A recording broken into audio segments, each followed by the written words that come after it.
Yun, good morning mga idol and followers natin dyan.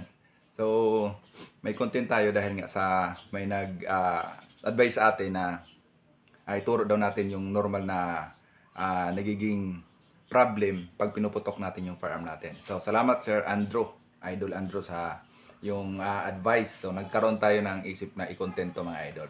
So, itong normal mga idol na nangyayari pag pinuputok natin yung firearm natin. Nagja-jam siya, ganyan no. Ayan.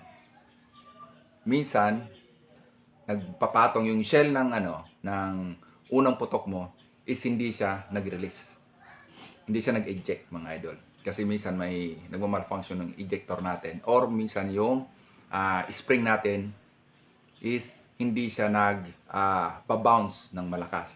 Minsan dahil yun sa ating grip, malambot yung grip natin. Kaya itong ating slide is hindi siya nagpo-full slide. Kung kaya yung pagputok ng ating pistol is hindi niya na i-release yung kapsula, yung shell ng bala. Kung kaya ang susunod na papasok na bala na live ammo is nagaganyan ng itsura niya mga idol. Ayan. So ang gamit natin diyan mga idol is dami lang. Yung yan snap cap na bala. Ayan. So yan yung normal na nangyayari mga idol pag pinuputok natin yung firearm natin.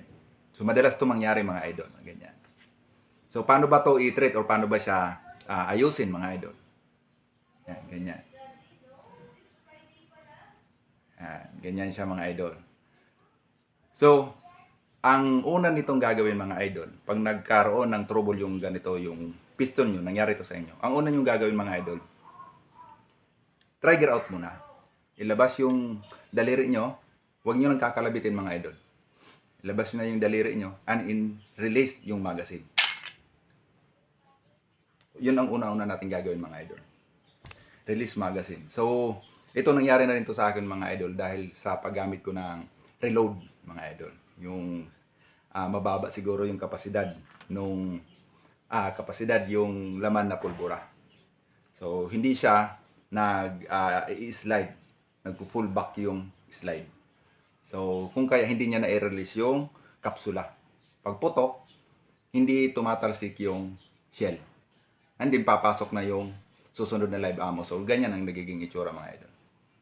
So, yun. Release magazine ang unang gagawin natin mga idol. Huwag yung kakasahin mga idol na andito pa yung magazine kasi may mga bala pa yan. Huwag nyo nang kakasahin. Baka mamaya magkamali kayo mga idol. Unang-unang gagawin natin mga idol is release yung magazine. Pag nagkaroon kayo ng ganyang trouble.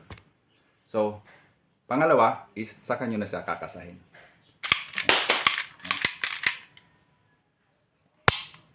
So, ganun lang mga idol and followers.